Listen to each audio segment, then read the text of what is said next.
Hello बच्चों। आज मैं आप लोगों को क्लास 10th का डीओई की तरफ से आप लोगों को पता है कि आपको दो प्रैक्टिस पेपर मिले हुए हैं सॉल्व करने के लिए। तो प्रैक्टिस पेपर 1 तो हम कर चुके हैं। प्रैक्टिस पेपर 2 भी हमने स्टार्ट तो कर दिया है, जिसमें हमने सेक्शन ए और सेक्शन बी अपना कंप्लीट कर लिया।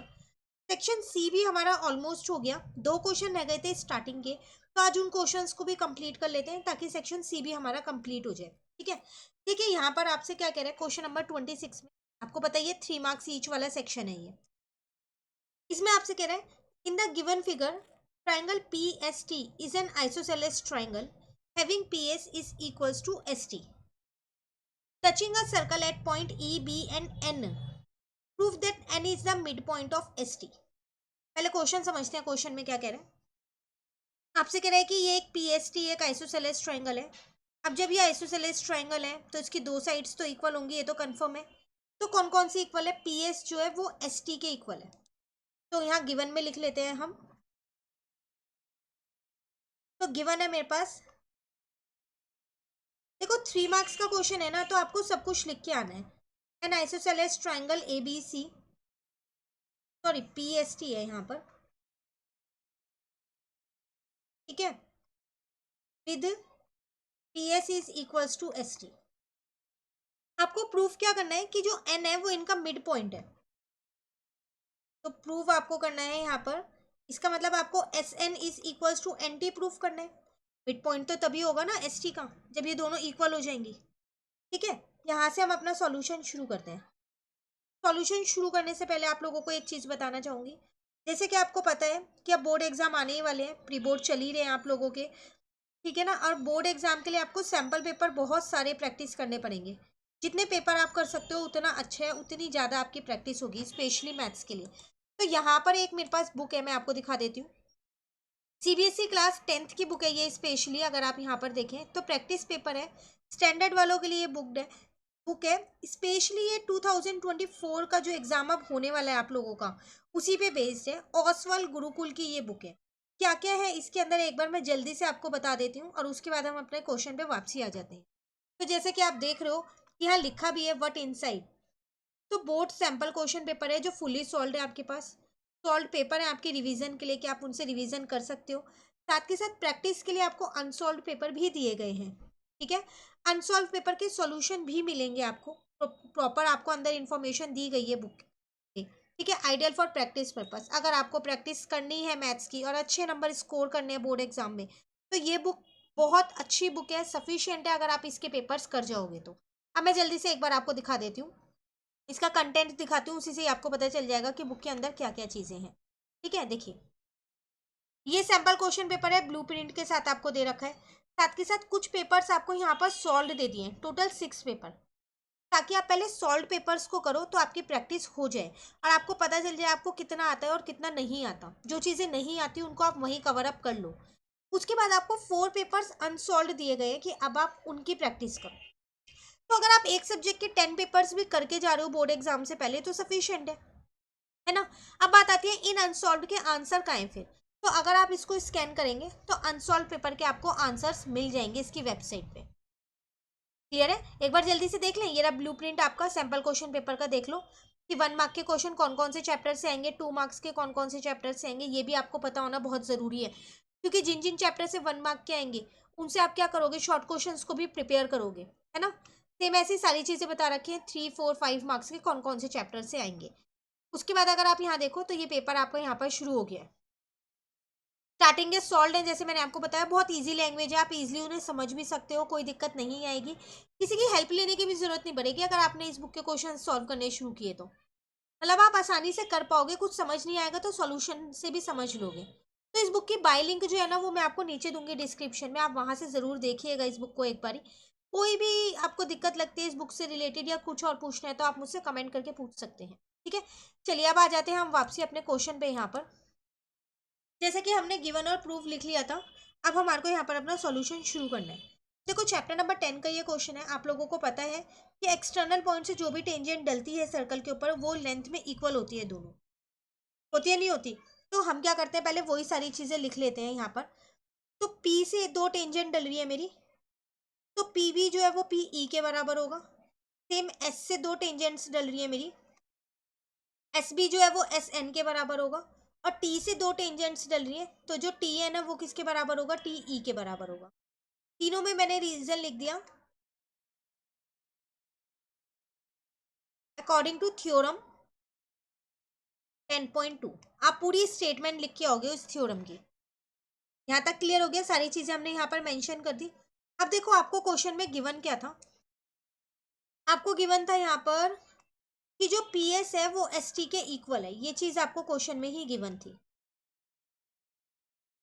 ठीक है, अब जो पी एस है वो दो पार्ट्स में बटा है, किन दो पार्ट्स में, P B plus B S, और जो एस टी है वो दो पार्ट में बटा है, S N plus N T, ऐसे ही बटा हुआ है ना। अब देखो आप यहाँ पर क्या कर सकते हो, पी बी है यहाँ पर, आपको चाहिए S N is equal to N T चाहिए, आपको ये चाहिए ना। तो देखो एस एन और एन टी इक्वल चाहिए, पर वो दोनों आपके एक ही साइड पे आ रहे हैं, राइट साइड पे। तो इसका मतलब जो ये क्वेश्चन है ना, यहाँ पर एस टी की जगह ना यहाँ पर पी टी है क्वेश्चन में। ठीक है, तो आप इसको यहाँ पर पी टी लिखना।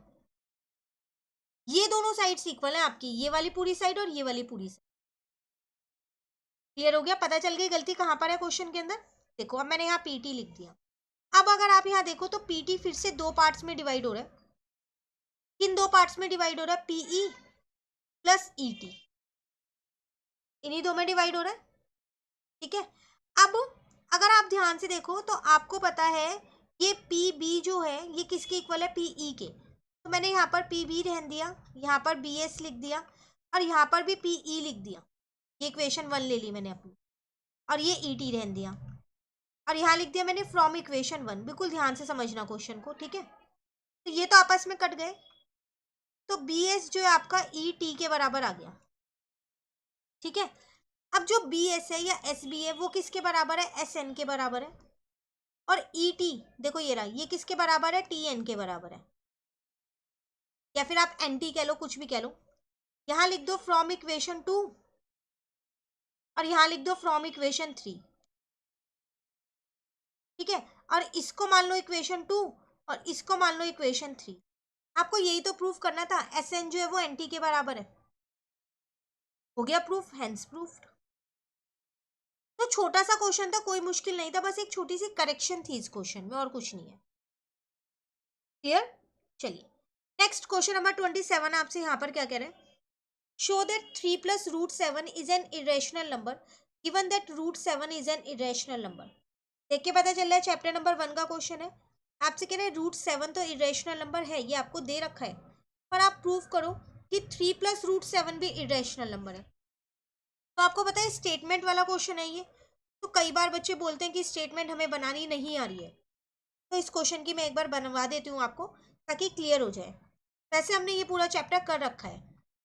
Let us assume the opposite, हम उसका उल्टा मान लेते हैं, जो प्रूफ करना है ना उसका उल्टा मान लो। क्या, कि 3 प्लस रूट 7 जो है ना वो रैशनल है, हम ये मान लेते हैं, इरेशनल ना मान के उसे रैशनल मान लेते हैं। अब जब ये रैशनल है तो हम इसे पी अपॉन क्यू के फॉर्म में लिख सकते हैं। तो 3 plus root 7 can be written in the form of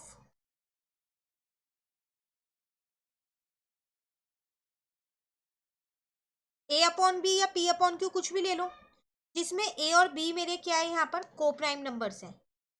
को प्राइम नंबर्स वो होते हैं जिनका HCF 1 होता है, को प्राइम्स, एंड b जो है वो 0 के इक्वल कभी भी नहीं होगा। तो इसका मतलब 3 plus root 7 is equals to में a upon B, root 7 is equal to a upon B minus का 3, तो root 7 is equals to a minus 3b upon में b। ठीक है ना, यहाँ तक सिर्फ सॉल्व कर रही हूँ और कुछ नहीं कर रही, ट्रांसपोज करके बेस सेम किया हुआ है। अब रूट 7 तो इरेशनल नंबर है ये वाला, और जो ये है ये रैशनल है। क्या एक रैशनल नंबर एक इरेशनल नंबर के इक्वल हो सकता है, कभी भी नहीं हो सकता ना, तो बस ये लिख दो, where root 7 is irrational and a minus 3b upon b is rational since irrational जो है वो कभी भी रैशनल के इक्वल नहीं हो सकता। तो इसका मतलब जो हमने ऊपर एज्यूम किया है वो गलत किया है। This is a contradiction.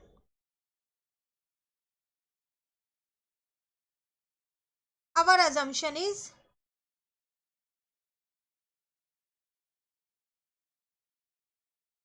Incorrect. हमने गलत एज्यूम किया था कि ये रैशनल है। Hence 3 + √7 is irrational. Clear? Hence proof.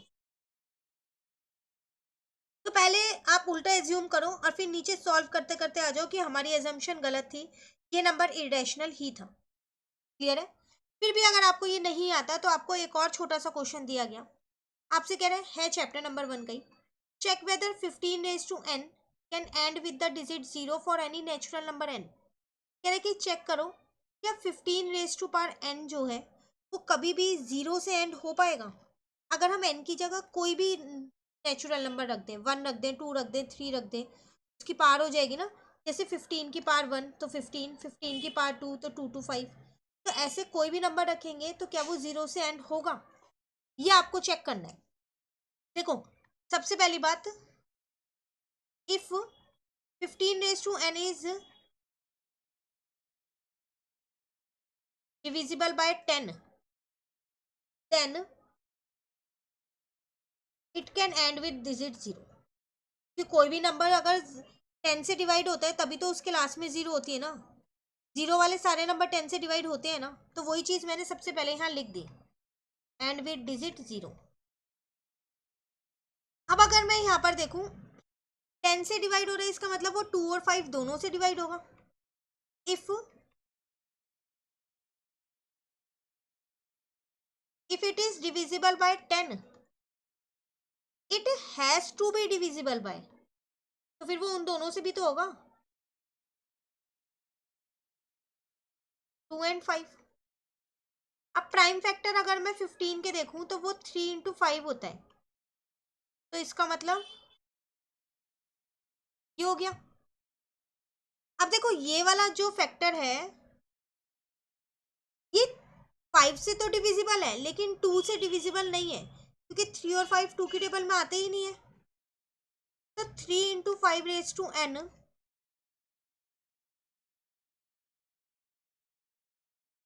is divisible by 5 but not by 2। 2 से तो नहीं हो रहा, hence 15⁻n is not divisible by 10। तो फिर ये 10 से डिविजिबल नहीं होगा। 10 से वही नंबर डिविजिबल होते हैं जो 2 और 5 दोनों से डिविजिबल हो, है ना।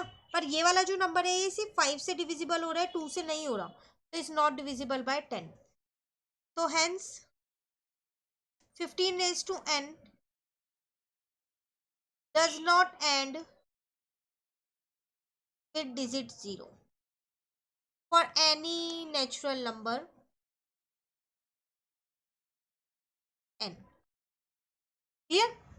ये था क्वेश्चन आपके पास। तो दोनों क्वेश्चन खत्म। इसी के साथ ये सेक्शन सी वाला जो सेक्शन सी था हमारा, ये पूरा सेक्शन कंप्लीट हो गया। नीचे के जितने क्वेश्चन हैं चैनल पे अपलोड है, तो आप कर लीजिएगा। नेक्स्ट क्लास में मैं आपको ये सेक्शन डी जो 5 मार्क्स ईच वाला है ये शुरू कराऊंगी। कहीं दिक्कत लगे कमेंट करके ज़रूर पूछना। वीडियो अच्छी लगे लाइक ज़रूर कीजिएगा। फ्रेंड्स के साथ इन वीडियोज़ को ज़रूर शेयर कीजिएगा। Thank you.